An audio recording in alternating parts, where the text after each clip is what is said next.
یه بانی یا اسپانسر داره که اکثر عشق و حال جمع سر اونه.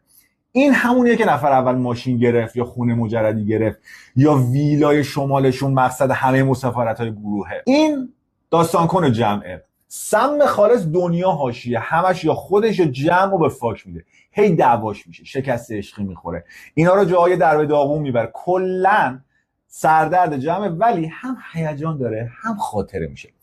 این مخبر یا خاله جمعه، آمار هر کسی رو بخوای از بابا بزرگش واسط میرزه وسط. فقط چون معمولا آدمیه که سنده تو دهنش خیس نمیخوره، ممکن آمار تو رو هم به بقیه بده که حالا یه دوتا قسم میخوری جان مادت هم چال بشه، درست میشه. این فراخ جمعه، لشو هم نمیکشه، پایه هیچ حرکتی هم نیست، به زور هم که ببریش کلا نق میزنه، که البته اینم با یه دوتا خفش و بابا درست میشه. این دلقک جمعه که خب توضیح نمیخواد، معلومه چیکار میکنه. فقط اگر کسی واسه اون شاخ شد نیاز بود، این میتونه نقش تخریبچی هم خیلی خوب بازی بکنه. نقش آخر یه کسی که تو اکثر گروه ها هست، خیلی باحاله.